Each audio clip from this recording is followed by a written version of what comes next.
Zhezhi has finally got her first rerun, and she has many new updates, which I will cover in this video, along with her complete guide. So without any further ado, let's jump right into it. I am pretty sure most of you are familiar with her kit. If you don't, here's a quick rundown. Zhezhi gets her Forte circuit stacks from her intro skill and normal attacks, which includes basic, heavy, mid-air attacks, and dodge counters. Usually we use her basic attacks, unless we need to dodge an attack. When the Forte circuit is full, using the resonance skill will send out 2 imprints. She can summon 3 such imprints. Tapping the skill will summon the imprints on the ground, and holding it will summon them in the air.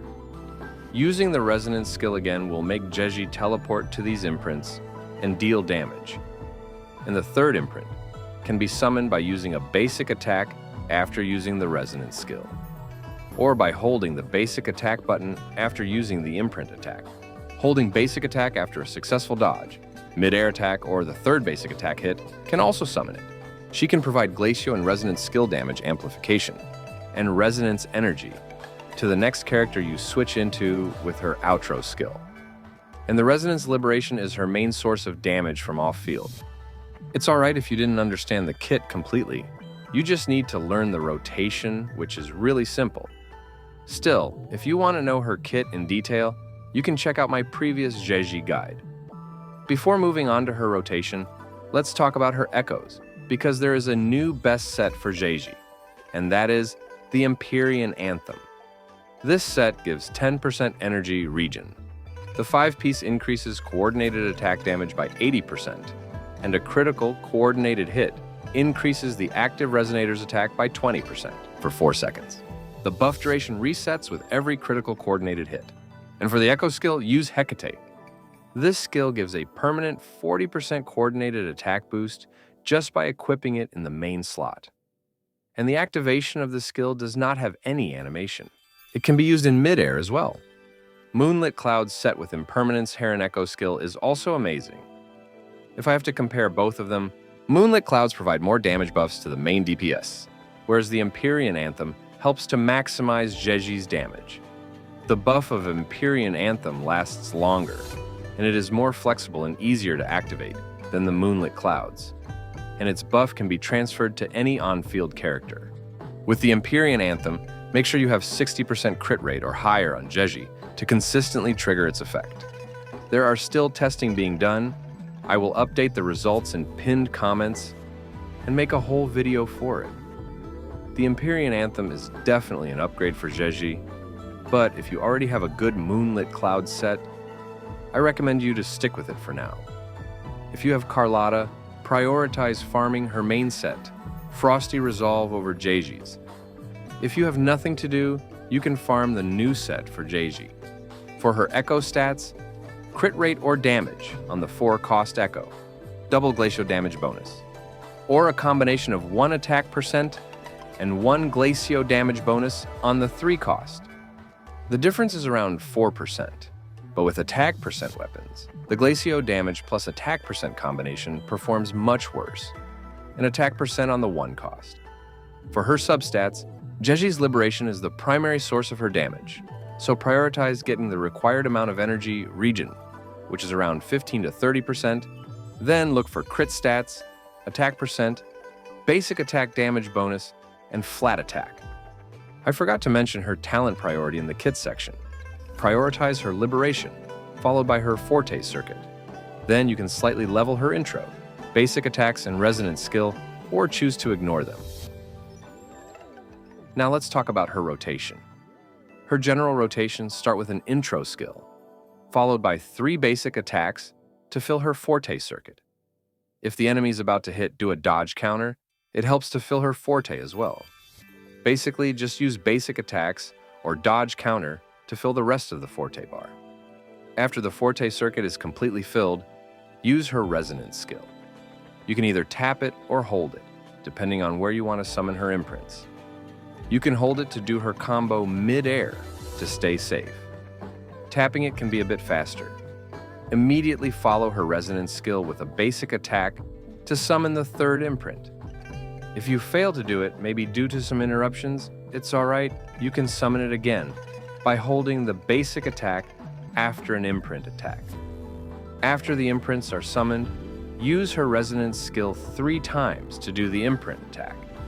Use her liberation, then outro. Depending on the echo skill you're using, use it at the beginning or the end of the rotation.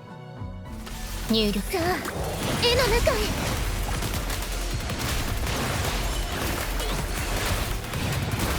ひらめきました。画風を変えます。 This was her old rotation. There's a new tech that we can use in the rotation to make it faster, and that is by jump canceling the imprint attacks. The combo stays the same. We start by intro skill, followed by 3 basic attacks to fill the forte circuit. Tap the resonance skill, don't hold it, followed by a basic attack to summon all 3 imprints. Use the resonance skill to do the imprint attack and immediately cancel it with a jump. Do it once more for the second imprint. And for the third imprint, you can cancel the animation by using her liberation and outrow to your main DPS. Depending on the echo skill you're using, use it at the beginning or the end of the rotation. The jump cancel trick slightly shortens her rotation. It may not seem much, but can provide up to 19 to 20% damage boost. However, you need to be very fast with your cancels, or the difference will not be noticeable. It may feel difficult to use due to your device, especially for mobile players, so you can just stick to the normal rotation. Moving on to her weapons, her signature weapon is her best in slot, providing a high amount of crit damage and basic attack damage bonus. But it is not much of an upgrade over String Master. So you don't need to pull for her weapon if you have String Master. The standard 5-star weapon, Cosmic Ripples, is also a good option. Even though it is 20% worse, also it is better to pull the signature of a DPS character than pull for Zhezhi's signature. So sticking with Cosmic Ripples is not a bad choice. And other options include the Augment, which is the BP weapon, Fusion Accretion, and Jinzhou Keeper are gacha weapon options.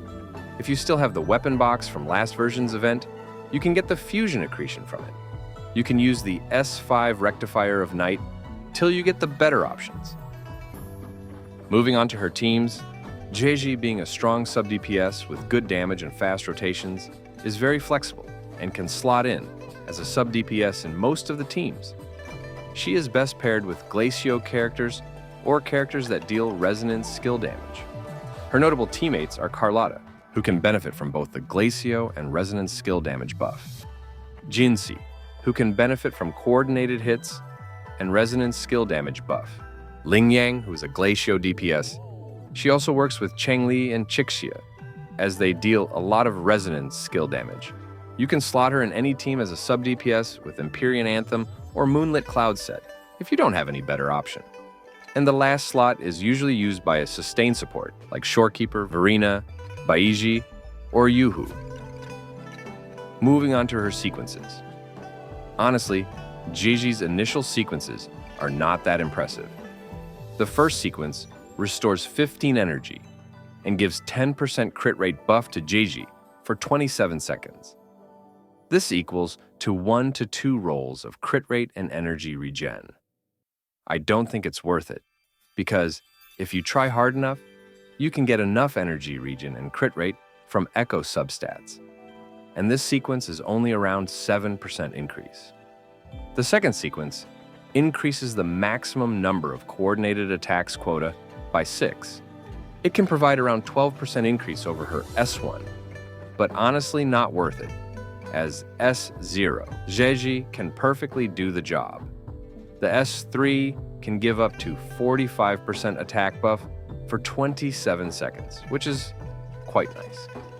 But then again, not worth it for the amount of astrites you will spend to get to it. The S4 is team-wide attack buff, just like any other 5-star character.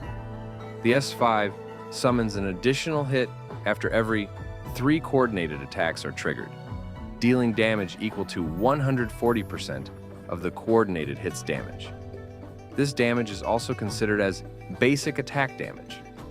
This sequence does provide a big boost of around 31% over her S4, but is only for whales. And the last sequence summons an extra hit after casting any of her enhanced resonance skills, dealing damage equal to 120% of the first enhanced resonance skill's damage. This sequence basically doubles her damage from S0. All in all, instead of pulling the first sequence, I recommend going for the weapon instead. And I wouldn't recommend any F2P or low spenders to pull for her sequences. Zhezhi, who is already one of the best sub-DPS, has gained a stronger place in meta due to the release of Carlotta, who can completely utilize her kit. She now stands as the best support for two of the best DPS in the game, while also being flexible enough to slot into other teams. As she is a sub-DPS, she won't be power creeped for a long time. Even if she gets power creeped, she will be still useful, as it is very difficult to make a sub-DPS useless. She is definitely worth your astrites. And that's all for this video. I hope this video was helpful. Don't forget to like and share the video, and subscribe for more Wuthering Waves content. Thanks for watching.